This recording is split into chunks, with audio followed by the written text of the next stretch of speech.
አምላክ በባህሪው ሁሉን ያውቃል። አምላክ በባህሪው ሁሉን ያውቃል። በማቴዎስ ወንጌል ምዕራፍ 24 ከቁጥር 36 ላይ ደግሞ የመጨረሻይቱን ቀን ከአባት በቀር ልጅ ቢሆን አያውቅም ይላል። ኢየሱስ ክርስቶስ የተባረከ አምላክ ነው፣ ሁሉን አዋቂ ነው። እዚህ ደግሞ አያውቅም ይላል። እንዴት ነው የምናስማማው? ቃል ሥጋ ሆነ ይላል። ሆነ ማለት ምን ማለት ነው? ተለወጠ። ቃሎት ያሰማን ወንድማችንን ሆነ ማለት ተለወጠ ማለት ነው። የሎጥ ሚስት የጨው ሐውልት ሆነች ማለት ወደ ጨው ሐውልትነት ተለወጠች ማለት ነው። ኢየሱስ ክርስቶስ እሺ አምላክነትን ትቶ ወደ ሰውነት ተለውጧል ማለት አምላክ አይደለም። በቃ ወደ ሰውነት ተለውጧል? አልተለወጠም። ግን ቃሉ ምን እያለ ነው? ቃል ሥጋ ሆነ ተለወጠ እያለ እኮ ነው። በትንቢተ ኢሳይያስ ምዕራፍ 66 ላይ ዕጣንን የሚያጥንልኝ ሰይጣንን እንደሚያመሰግን ነው ይላል። ምን ይላል? ዕጣንን የሚያጥን ሰይጣን እንደሚባርክ እንደሚያመሰግን ነው ይላል።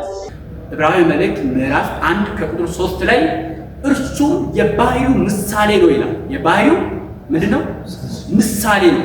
አሁን ለምሳሌ አንድ ሰው የኔ ምሳሌ ነው ወይም እኔን ይመስላል ማለት እኔን ነው ማለት ነው?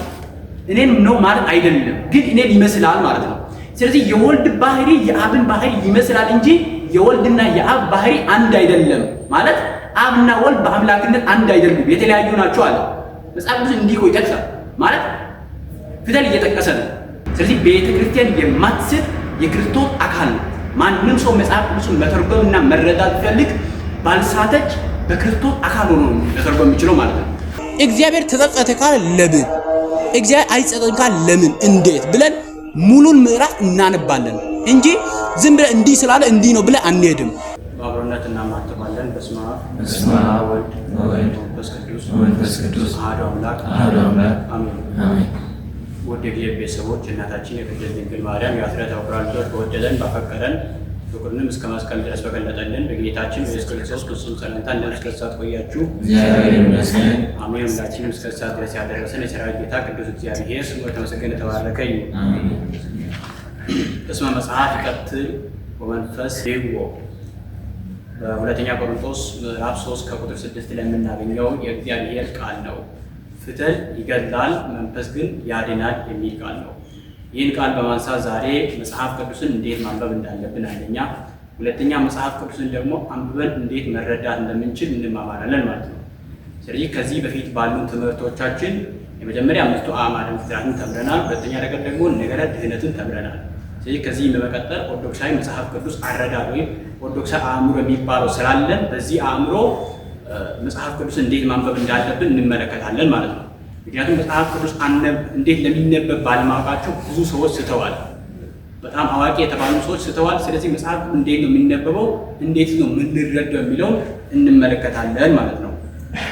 ቅዱስ ጳውሎስ እዚህ ጋር ፊተል ይገድላል መንፈስ ግን ያድናል ሲል እየተናገረ ያለው ስለምንድን ነው ስንል የብሉይ ኪዳን አገልግሎት በፊተል ብቻ ወይም በድንጋይ ጽላት የሰጠ አገልግሎት ነበረ። የአዲስ ኪዳን አገልግሎት ግን በልብ ጽላት የሰጠ በመንፈስ ቅዱስ የሚጠበቅ ነው። በብሉይ ኪዳን አታመንዝር የሚል ሕግ ተሰጥቷል። ግን አታመንዝር የሚለው የሚፈጽም ሰው የለም። ስለዚህ እንዴት እንደሚፈጽም ሰው አያውቅም። የሚያግዝ መንፈስ ቅዱስ የለም፣ ጸጋ የለም። ስለዚህ ሰዎች ከጸጋ በታች ሆነው ሕግ ተሰጥቷቸዋል ማለት ነው። አሁን ግን የአዲስ ኪዳን የሕግ ሰጪ የሆነውና ሐዋርያ የሆነው ጌታ ኢየሱስ ክርስቶስ ሕግን ራሱ ፈጽሞ ሕግን ለእኛ ሰጥቷል። ስለዚህ የአዲስ ኪዳን ሕግ በመንፈስ ቅዱስ ነው የሰጠው። በማቴዎስ ወንጌል ምዕራፍ 28 ላይ ስንመለከት እኔ እስከ ዓለም ፍጻሜ ድረስ ዕለት ዕለት ከእናንተ ጋር ነኝ ብሎ ጌታ ኢየሱስ ክርስቶስ ራሱ በእያንዳንዱ በምናደርጋቸው አገልግሎት ውስጥ እየተገኘ የሚያግዝበት አገልግሎት ነው። ስለዚህ በመንፈስ ቅዱስ የሚደረግ አገልግሎት ስለሆነ ፍጹም አገልግሎት ነው። እንደ ብሉይ ኪዳን አገልግሎት በፊተል ብቻ የተሰጠ አይደለም። ይህን ለመግለጽ ቅዱስ ሐዋርያው ጳውሎስ የብሉይ ኪዳን በፊተል ብቻ የጻፈው አገልግሎት ያ ፍጹም የሚያደርግ አይደለም። ስለዚህ የአዲስ ኪዳን በመንፈስ ቅዱስ የተሰጠው አገልግሎት ያ ፍጹም ያደርጋል ብሎ የተናገረበት አንቀጽ ነው ማለት ነው። አሁን በዘመናችን ላይ የተነሳው ሶላ ስክሪፕቹራ ወይም መጽሐፍ ቅዱስ ብቻ የሚለውን ቅዱስ ጳውሎስ በዚህ ቃሉ ትክክል እንዳልሆነ ምን ያህል ከመንፈስ ቅዱስ የራቀ ሀሳብ እንደሆነ ያስተምራል ማለት ነው። መንፈስ ያድናል የሚለውን ሊቃውንት ሲተረጉሙ ይላሉ። ዮሐንስ ወንጌል ምዕራፍ 14 ቁጥር 17 ላይ ወላጆች እንደሌላችሁ ልጆች እኔ አልተዋችሁም፣ መንፈስ ቅዱስን እሱ ሁሉን የሚያስተምረው የሚገልጸው እልክላችኋል፣ እርሱ ሁሉን ያሳያል፣ ወደ እውነትም ይመራል አለው። ቤተ ክርስቲያን እስካሁን ድረስ እንዳልሳተች ዋናው ማስረጃው ምንድነው ሲባል እስካሁን ድረስ መንፈስ ቅዱስ እየጠበቃት ስላለ ነው። ጌታ ከተወሰደ በኋላ መንፈስ ቅዱስ መጣና እስካሁን ድረስ የሚነሱ ፓትርያርኮችን ሁሉንም የቤተ ክርስቲያን አለቃዎችን ሁሉ ቤተ ክርስቲያንን መንፈስ ቅዱስ ከጥፋት ሁሉ ጠበቃት። ቤተ ክርስቲያን በዓለም አቀፍ ደረጃ ልትስት አትችልም።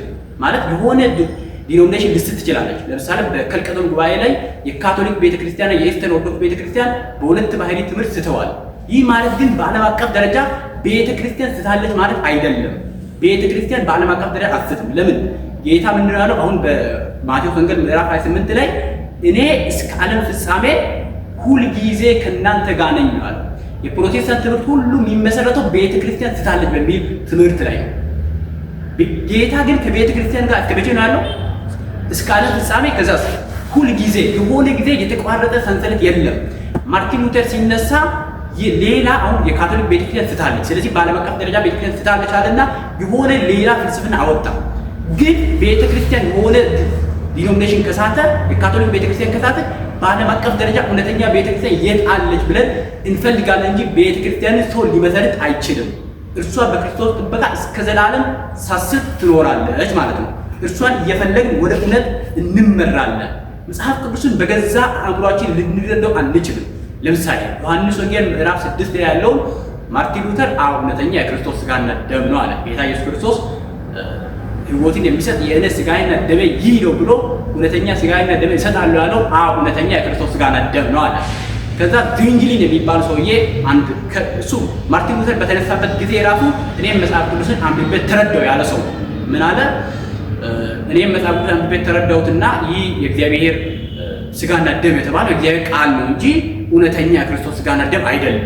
ግን ምሳሌው እናደርጋለን። ያ የክርስቶስ ሥጋና ደም ምሳሌ ነው እንጂ እውነተኛ የክርስቶስ ሥጋና ደም አይደለም ማለት።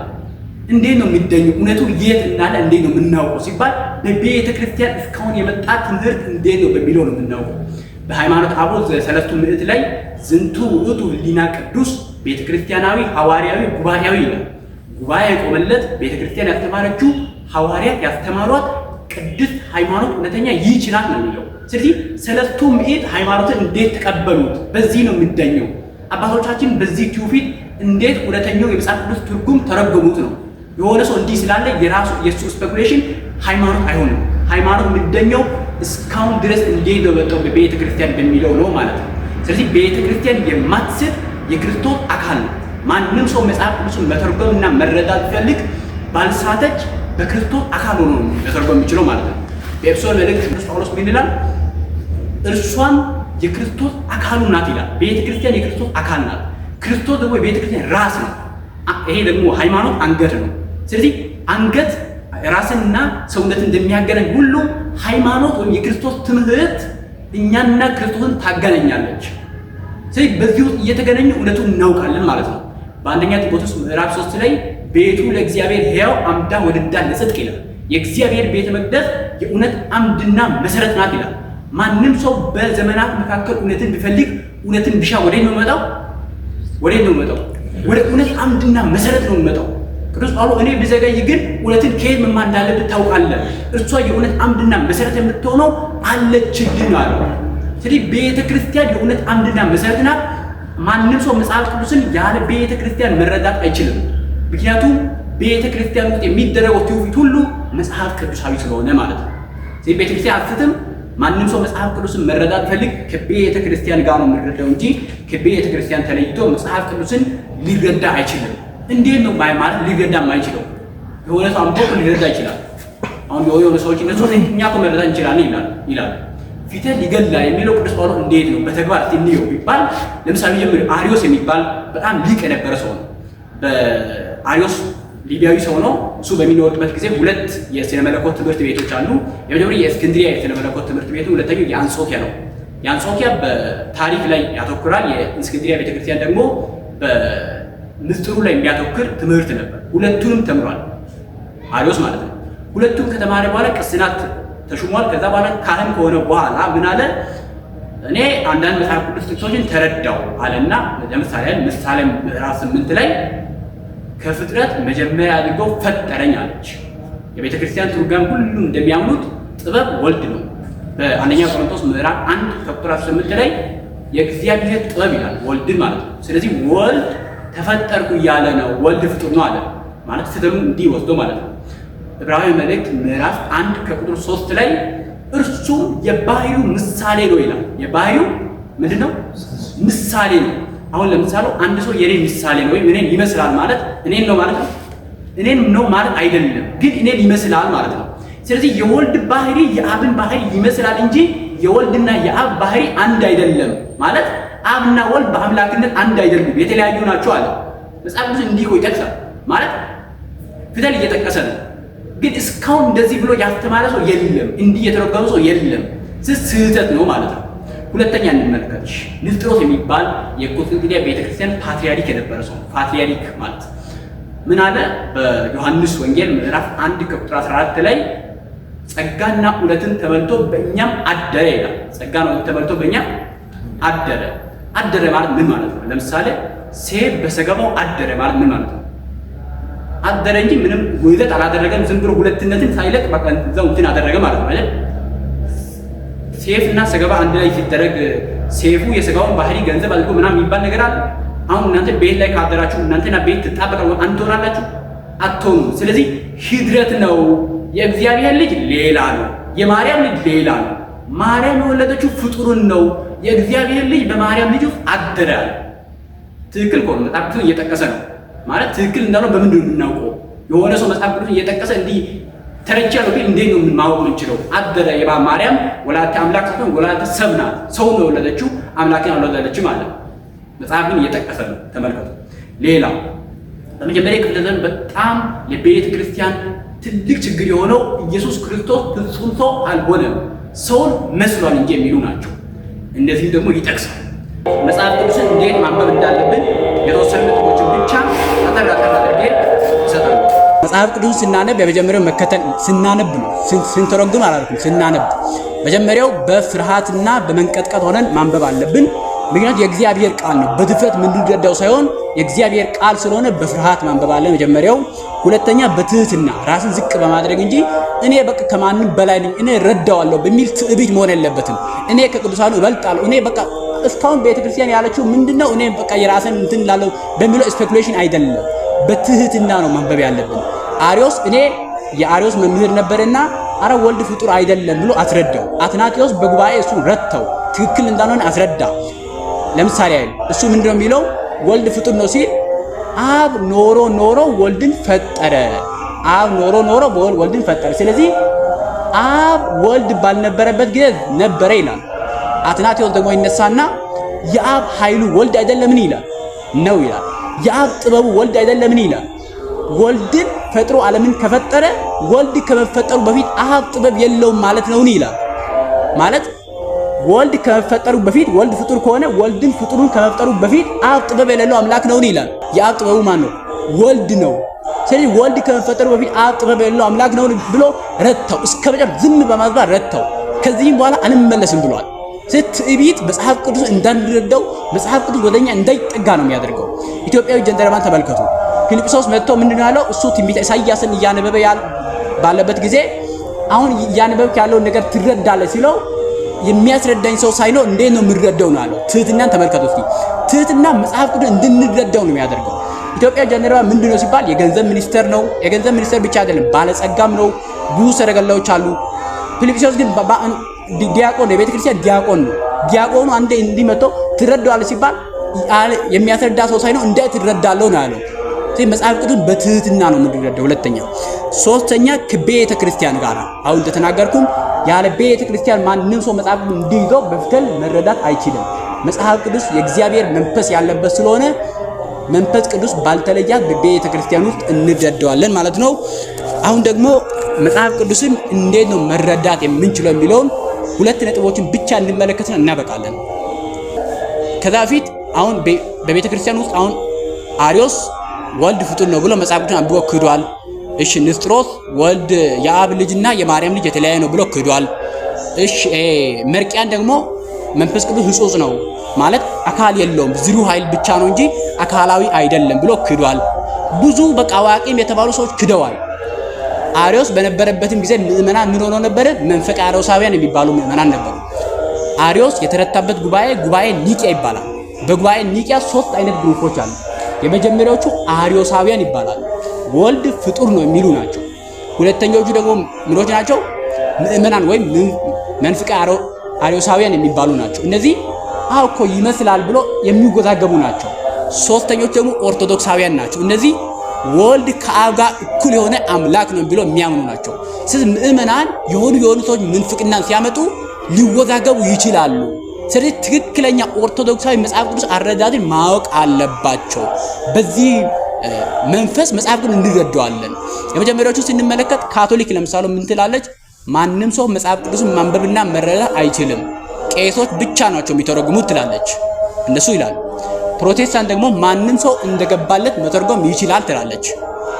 ኦርቶዶክስ ምን ትላለች ሲባል የቤተ ክርስቲያንን ትምህርት ባላጓደለ መልኩ ማንም ሰው ማንበብ ይችላል፣ ግን የቤተ ክርስቲያን ትምህርት መሰረት በማድረግ ነው። ቤተ ክርስቲያን እስካሁን ምን ትላለች የሚለውን መሰረት በማድረግ ነው ትላለች። ለዚህ ደግሞ ሁለት መጽሐፍ ቅዱስን ለመረዳት የሚጠቅሙ ዘዴዎችን ትሰጣለች ማለት ነው። የመጀመሪያው መጽሐፍ ቅዱስን ለመረዳት ማስማማት ነው። መጽሐፍ ቅዱስን ሳናስማማ ማንበብ አንችልም።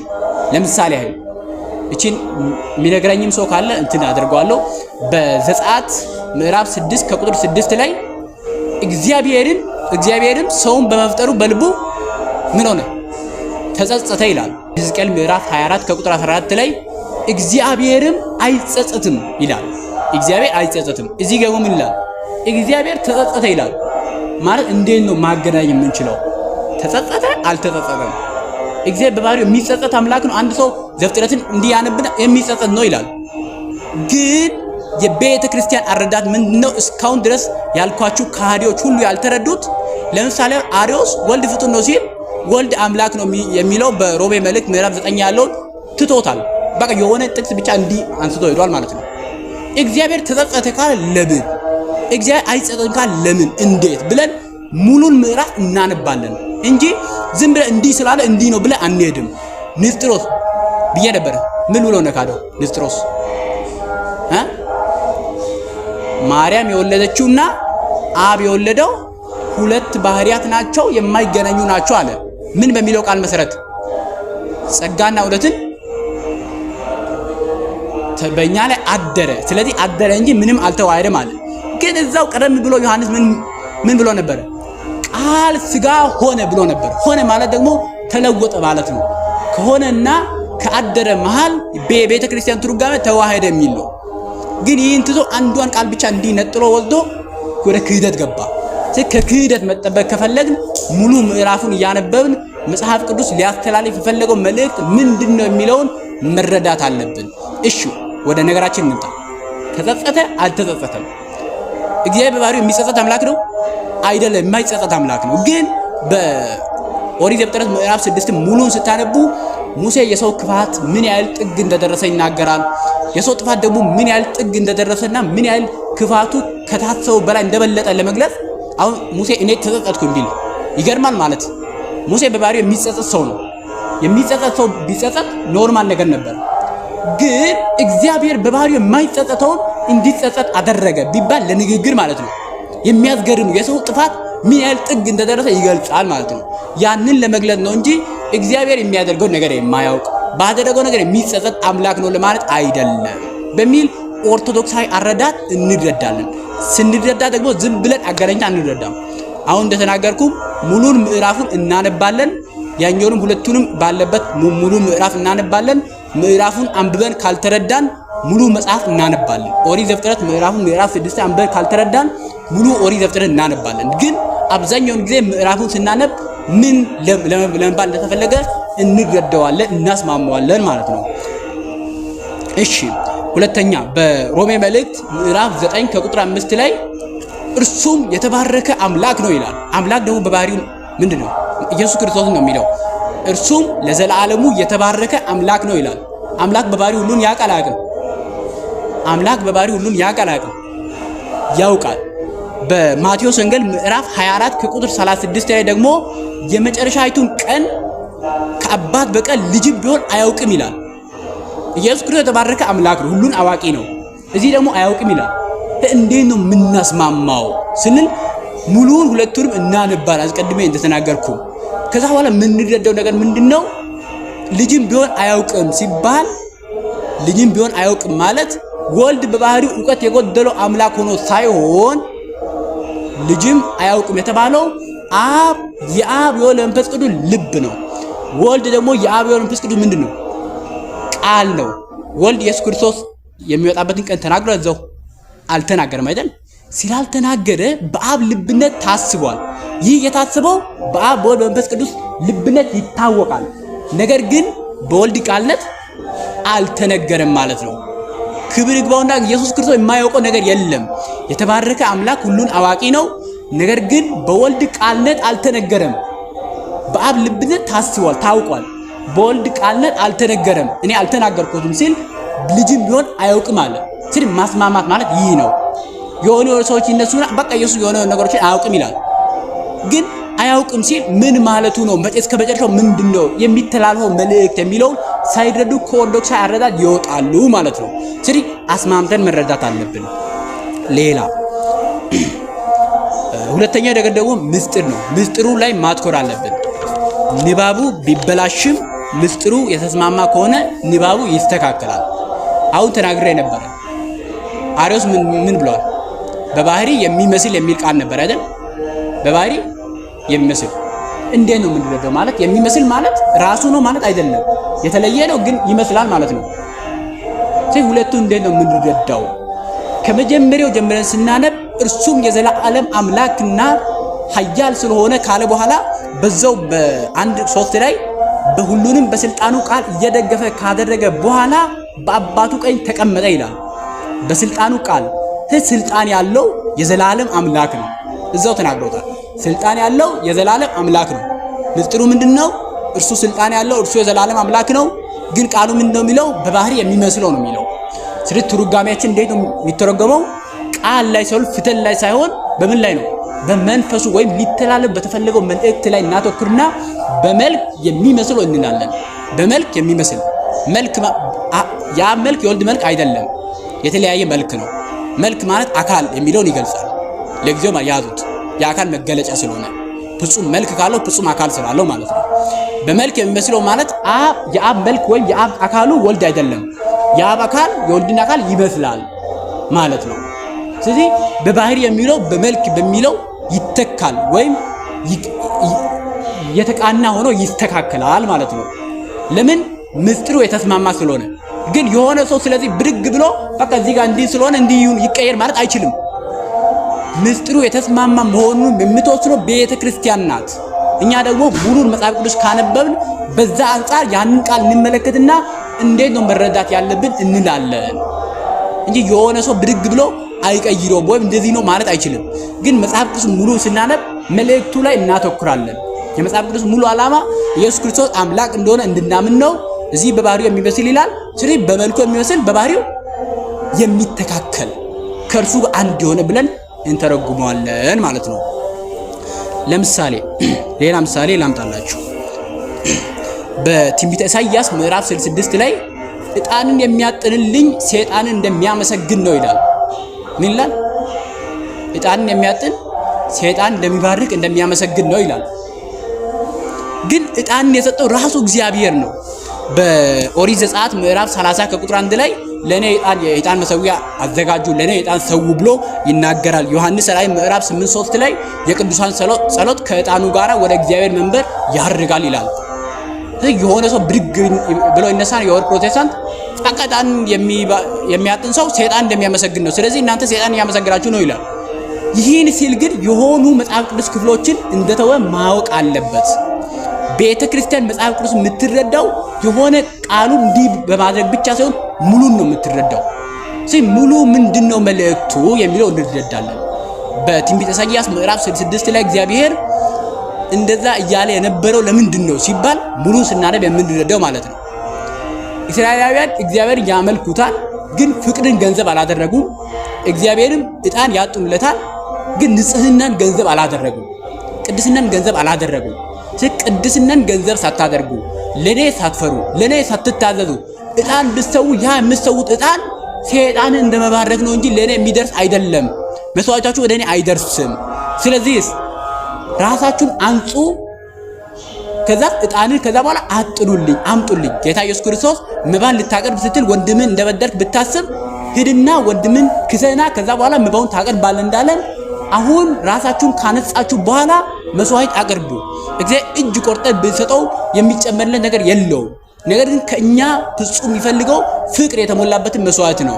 ስለዚህ ይህ እንዲደረግ ፍቅርን መጀመሪያ ገንዘብ አድርጉ፣ ከዛ በኋላ መስዋዕቱን አቅርቡ በሚለው ይተረጎመዋል።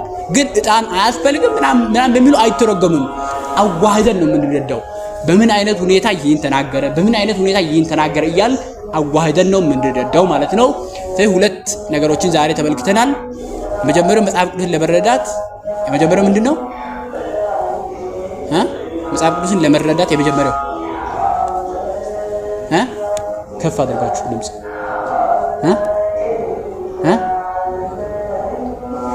እሺ፣ ጥሩ ነው። በፍርሃት ማንበብ ለመረዳት መጽሐፍ ቅዱስን ለመረዳት የቤተ ክርስቲያን መሰረት ማንበብ በጣም ትክክል ነው። እሺ፣ ሌላ ሁለት በዋና የተመለከትናቸው አሉ። ማስማማት ጌታችን ቃለ ሕይወት ያሰማልን። ማስማማት ዋናው እዚህ ጋር እንዲህ ይላል፣ እዚህ ጋር እንዲህ ይላል። ስለዚህ የሚቃረን ለኛ ቃሉ የሚቃረን ከሆነ መጽሐፍ ቅዱስ ያጻፈው መንፈስ ቅዱስ አንድ ነውና አስማምተን መረዳት። ሁለተኛውስ ምስጢር ላይ ማትኮር፣ ሊተላለፍ የተፈለገው ምስጢር ምንድነው በሚለው ላይ አትኩረን እንረዳዋለን ማለት ነው። መሰለ ሊል ይችላል፣ ምን ሊል ይችላል። ግን እስካሁን መጽሐፍ ቅዱስ የሚያስተላልፈው መልእክት ምንድነው በሚለው የመጽሐፍ ቅዱስ ዋና መልእክቱን መሰረት እናደርጋለን። ለዚህ አንድ ምሳሌ ሰጥቼ እጨርሰዋለሁ። ለምሳሌ ቃል ሥጋ ሆነ ይላል። ሆነ ማለት ምን ማለት ነው? ተለወጠ። ቃለ ሕይወት ያሰማን ወንድማችንን ሆነ ማለት ተለወጠ ማለት ነው። የሎጥ ሚስት የጨው ሐውልት ሆነች ማለት ወደ ጨው ሐውልትነት ተለወጠች ማለት ነው። ኢየሱስ ክርስቶስ እሺ አምላክነትን ትቶ ወደ ሰውነት ተለውጧል ማለት አምላክ አይደለም። በቃ ወደ ሰውነት ተለውጧል? አልተለወጠም። ግን ቃሉ ምን እያለ ነው? ቃል ሥጋ ሆነ ተለወጠ እያለ እኮ ነው። ሆነ ብለን ተለወጠ ብለን ወደ ክደት አንገባም። ምን እናደርጋለን? ሆነ የሚለው እናያለን።